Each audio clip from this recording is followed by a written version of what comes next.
This video is on actually 3 different things, so I'm breaking my rule about keeping my videos focused on one topic. In this video, we'll discuss writing functions, also identifying dependent and independent variables, and third, finding reasonable domains and ranges. All right, part 1, writing functions. So suppose we're given a table of values like you see in the first example, and you're looking for a relationship between the numbers for x and the numbers for y. Now, sometimes this takes a little bit of thinking. So you need to find a relationship between 1 and -1. Well, if you start with 1 and you take away 2, you end up at -1. So we're going to try this take away 2 idea. Our second value in our table is 2. If I take 2 away from 2, do I end up with 0? And the answer is yes. Now I'm going to move on to 3, our third value. If I take away 2 from 3, do I end up with 1? Again, the answer is yes. And now x equals 4. If I take away 2 from 4, do I end up at 2? And again, the answer is yes. So the pattern we're seeing here is take away 2. So we can write that as a function, y equal, start with x and then take away 2. Or using function notation, f of x equals x minus 2. Let's go ahead and record the domain and the range for this function. Remember, the domain is the set of numbers in the first position. That would be the x values, 1, 2, 3, 4 in this case. And the range is the set of y values or second values, and that would be -1, 0, 1, and 2, close brace. Our next example. Let's see, 1 becomes -2, 2 becomes -4, 3 becomes -6, and 4 becomes -8. Now you might try some things like takeaway again. 1 minus 3 is -2. But is 2 minus 3 equal to -4? The answer is no. So I didn't get -4. So take away 3 is wrong. All right, now you might notice that 2 is double 1, 4 is double 2, 6 is double 3, and 8 is double 4. So maybe the relationship is doubling. 2 times 1. Is 2 times 1 equal to -2? The answer is no, but we can fix it. What if we change 2 to -2? Is -2 times 1 equal to -2? Well, now the answer is yes. So let's try it. Multiplying by -2 with our next x value. Is -2 times 2 -4? Yes. Is -2 times 3 equal to -6? The answer is yes. And is -2 times 4 equal to -8? Again, the answer is yes. So this is, the pattern is multiply by -2. So we can express that as a function. The y value is determined by taking -2 and multiplying it by the x value. Or using function notation, f of x equals -2x. Let's look at our domain. and our range again. Remember, the domain is the set of first coordinates, and those are our x values, 1, 2, 3, and 4. The range is a set of y values. I'm going to put them from smallest, -8, to largest, which is -2. It is, I guess, polite to put the numbers in increasing order in a set. All right, let's look at another example from a slightly different point of view. This is a set of ordered pairs. So our first ordered pair is 1, 4. Our second ordered pair is 2, 7. And we have 3, 10. And last we have 4, 13. Now, this pattern is a little bit harder to find. So at first you might look at the 1 and say, well, let's see, if I add 3, I get 4.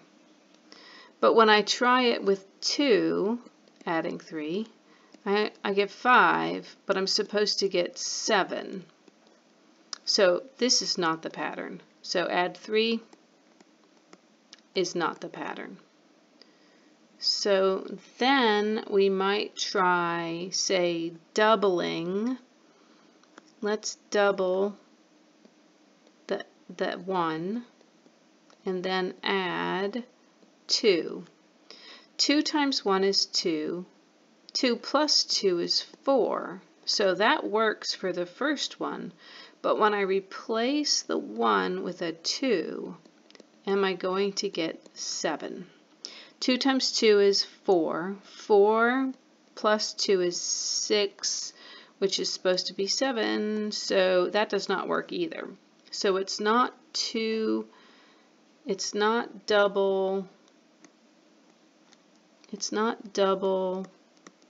x plus 2. All right, that didn't work. Why don't we try tripling x? And then what would we have to add? 3 times 1 is 3, plus 1 gives me 4. So let's try that pattern. 3 times 2 plus 1. 3 times 2 is 6 plus 1 is 7. It worked twice. Let's try plugging in 3. 3 times 3 is 9, plus 1 is 10. It worked. And then last, let's plug in 4. 3 times 4 plus 1 is 12 plus 1 or 13. It worked again. So it's triple the first number and then add 1. So we would write our function as y equal, triple means 3 times x plus 1, or using function notation, f of x equals 3x plus 1. Domain is x, so I'm going to underline all my x values with green. Remember, the x values are the first number in the ordered pair. So my domain is 1, 2, 3, 4, and my range is my set of y values. My y values are, I'm going to circle those, 4, 7, 10, and 13. So 4, 7, 10, and 13. Those are my domains and ranges. Alright, next we're going to tackle our topic, identifying independent and dependent variables. Identifying independent and dependent variables. Now, we learned in the last video what independent and dependent variables are. I like to think of the independent variable as driving the dependent variable, just like your grandpa drives you to the store. He's independent. He's the driver. You are the passenger, so you depend on him to get you to the store. Here is an example. An employee receives 2 sick days for each full month worked. Now we're trying to identify the driving force in the problem. Our variables are, let's see, number of sick days versus number of months worked. So we want to know what drives the situation. Does the number of sick days depend on the number of months worked, or does the number of months you work depend on how many sick days they give you? Well, I think you probably can hear it, that the number of months worked is independent. This is what you decide when you get a job. Are you going to keep working, or are you going to quit or get yourself fired? So this is the independent variable, and the number of sick days you receive depends on how long you've been working there. So this is the dependent variable. Let's go ahead and write that as a function. I'm going to call my function S for sick days. It depends on the number of months I work, so I'm going to call that months, or M. So S of M is equal to, well, I get 2 sick days per month. So that's 2M. If I work 1 month, I get 2 sick days. If I work 2 months, I get 4 sick days, and so on. And now let's look at what we call a reasonable domain and range. Reasonable, because they didn't tell us straight up. Now the domain is the set of values that can be plugged in for the independent variable. So in this particular problem, it's the number of full months that you work. Well, technically you could work 0 months, but then you're not actually an employee, so we're going to skip that. You can work 1 full month, 2 full months, 3 full months, etc. Now you might work there for 150 months. You might work there for 40 or 50 years. So we're going to put ... to indicate that our domain continues. The range, now remember, for each month you work, you get 2 sick days. So if you work 1 month, you get 2 sick days. If you work 2 months, you get 4 sick days. If you work 3 months, you get 6 sick days, etc. So the range is the set of values representing the number of sick days that you've earned. All right. Next example. An air conditioning technician, so an AC tech, charges $75 per hour or part of an hour. So if they only come for 15 minutes, they're charging you for a full hour. Let's figure out which is independent and which is dependent. Let's see. Does the money they charge depend on how long they work, or does how long they work depend on the money they charge? Well, if you are hearing it, when they come to your house, they have no idea how long it's going to take them to fix your air conditioner. So this is the independent variable. The length of time it takes them to do their job determines how much they charge you. So the charge is dependent. Now let's go ahead and write a function for that situation. I'm going to call this function C for charge of H for hours. The charge depends on the hours. And that is $75 per hour. So C of H equals 75H. Now let's talk about a reasonable domain and a reasonable range. Well, a reasonable domain, you could start at 0, but if he works 0 hours, then there's no point in even talking about a charge because he didn't come to your house.